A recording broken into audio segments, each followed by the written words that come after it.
For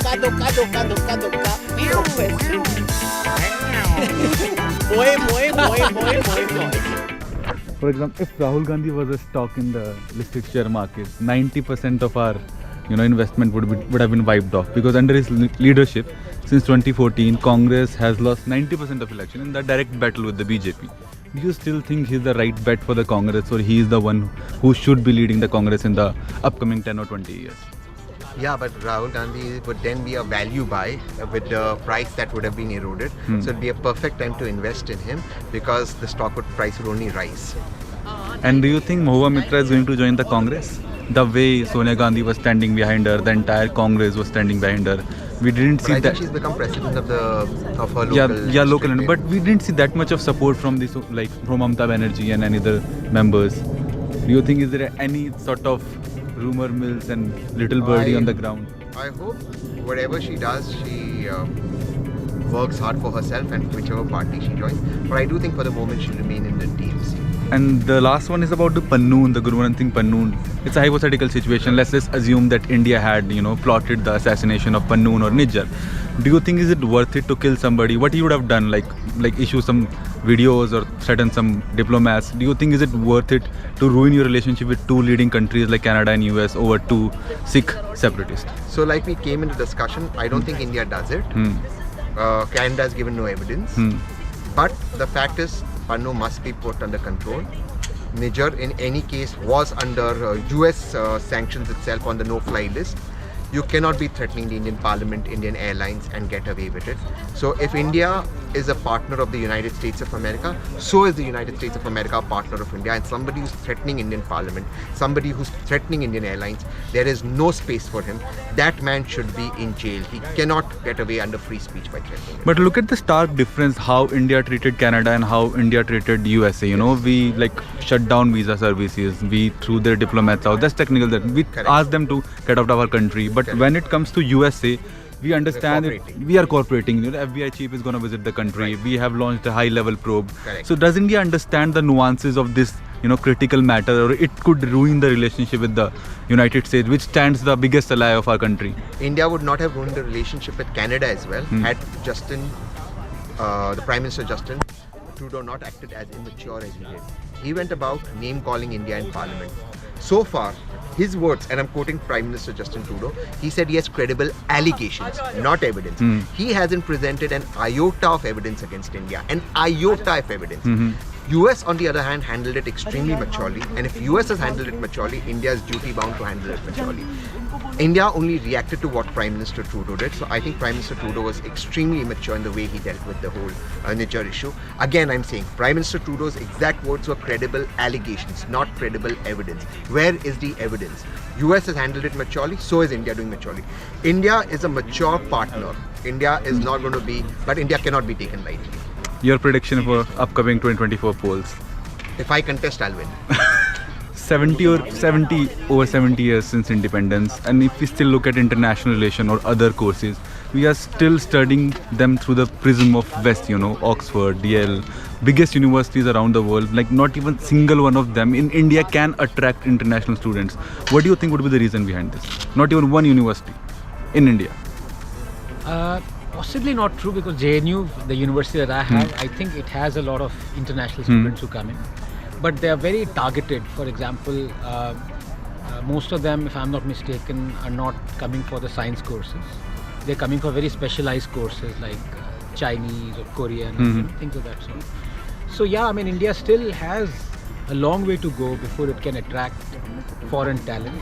And the reason for that is, at some point or the other, we have to look at our own R&D spend. I'm talking purely from the science perspective. So the GDP spend that we have on R&D is 0.69%, which is the lowest amongst BRICS countries. Forget about the Western countries, forget about China, Japan. Unless that increases, unless our productivity in terms of, so we might be filing my world's second largest filer of patents or obtainer of patents, but how many of them are we able to sell? It doesn't matter how many patents you have. What matters is how many of them others have bought. There we rank pretty low. So these are 3 or 4 things that we need to shore up. before we can genuinely attract someone who's right now going to the West. But by the time we do that, I suppose the leapfrogging thing would happen, like what happened in telephony, in the 70s and 80s, people thought we are never going to be able to own a telephone because who is going to put these landlines? And then suddenly you had mobile telephony, so everyone has a telephone now. Likewise, people who might think I need to go to a physical university to study. Well, you have e-learning, and if e-learning can be brought to a level where it's almost as good as going to a physical university, that's what I would call a leapfrogging event. So at least there is some democratization. We can build brilliant e-learning platforms, attract great talent, and go on from there. We are looking forward to become the third largest economy, fourth largest economy. But if you look at the per capita, it's still one of the lowest. What needs to be done, to work on that particular field? And if you compare north or southern states, like look at the Tamil Nadu, Kerala, these states are getting more, people are earning more as compared to Haryana, Bihar, Rajasthan. What could be done to avoid this? I think what has to be done is some really courageous, forthright policy decisions that has to be taken by the government. I'm not a votary for the change coming from bottom up. It has to come from, fast change that results in progress, which is, with great pace. Otherwise, if we were to say, India's progress in the last 70 years, I don't want to say that. I want to say India's progress in the last 7 years. But in order for me to do that, to say that, I need great economic changes, policy changes, privatization, putting the money where, we go forward. All those things have to be done, and all those changes have to be made by the Prime Minister, not by us talking about it. Abhijit, I'm coming to you. We need to get the access of Delhi media gossip because I'm done sending the tweets to my friends. Tell me, how do you get all this gossip and every single information before any sort of big ass journalist out there? You happen to know everything out there. Look at me, I'm gorgeous. Who won't want to tell me? That's okay, that's debatable. Well, I am gorgeous. I self-identify as gorgeous. I have friends across the left and right of the line. Okay. And I make friends with everybody. From the so-called highest to the so-called lowest. There's nobody who's not my friend. Okay. Of course, lots of people hate me. That's a different matter. But lots of people love me too. And they trust me enough to convey what they want conveyed very seriously. And I think of late they also admire the fact that I always triple check everything I put out. Till I've cross-checked everything to see it's accurate, I won't put it out. So, not playing to agendas and things like that. And even with gossip, credibility counts. So please subscribe to Delhi Media Gossip, your favorite and most reliable source of gossip in Delhi. Does your inbox get flooded after every single Delhi media gossip, or WhatsApp get? Not inbox, but WhatsApp and. But my phone is constantly ringing for the next 2-3 hours. Because everybody's calling up and saying, "Kaun hai, kaun hai, kaun hai, kaun hai." And it's like just one of those things. You need to know who's invested in what, and you don't galti se actually give them the names, which then puts other people in trouble. See, source protection is very important. When you give out the name, to some extent you compromise the sources. Yeah. That's very important. Thanks a lot. So I wanted to ask about the difference how India is treating the Pannoon matter, how India is treating the Niger matter. We threw their diplomats out. Technically, we asked them to get out of our country and we shut down visa service. But when it comes to the USA, we are taking very, like फूक के कदम रख रहे हैं. We have launched a high-level probe. FBI chief is visiting. So does India understand the nuance of India-US relationship, and does India understand that in the West, US happens to be the biggest ally New Delhi has? No, of course we understand it, but also look at how the Canadians have handled the case and how the Americans have handled the case. The Canadians came out of the blue. They came out with no evidence. It's been months since they've arrested anybody. Where their investigations have gone, nobody knows. They leveled allegations publicly. They tried to humiliate India, and there was going to be a pushback. India had already told them and continues to tell them that, look, if you have something specific, please tell us. if I just make a wild allegation, it means nothing. But for somebody like Justin Trudeau to stand up in Parliament and make a comment of the sorts he made without any evidence was obviously going to lead to a pushback from the Indian side. On the American side, again, it's not very clear what exactly is the nature of evidence which the Americans have, what exactly do they have. They are apparently in communication with India, but look at the way the Americans have handled the whole thing.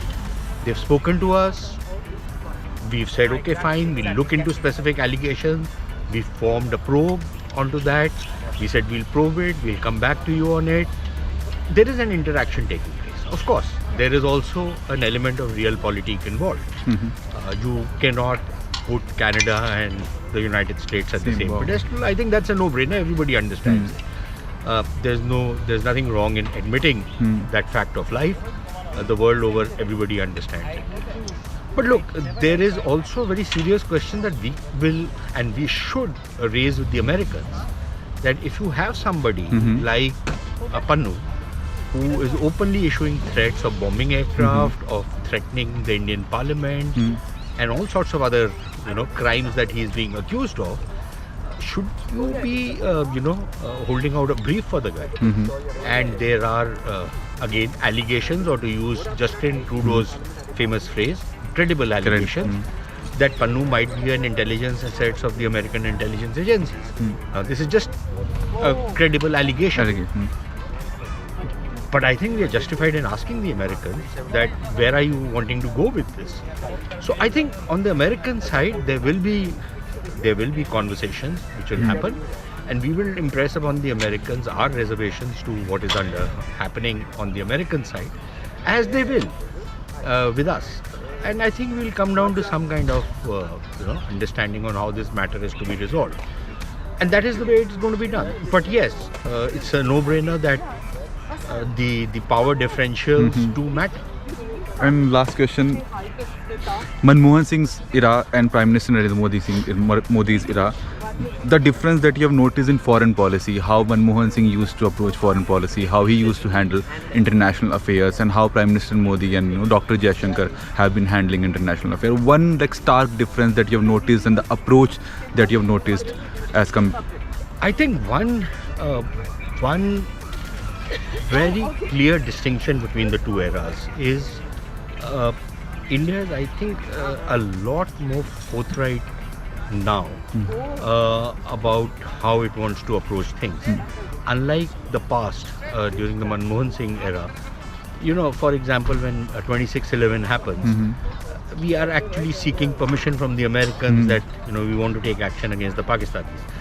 I don't think this government is in any mood to take permission from anybody. If it decides it's going to do something, it's going to do it.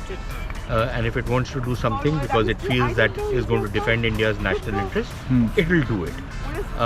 So yes, there is a certain amount of muscularness which has come in how foreign policy is being practiced. But I think it's also a sign of changing times. Over the last 10 years, the Indian economy has grown, the world situation has moved out in a way that India becomes an even more important country in many ways. India's weight in the world has started increasing.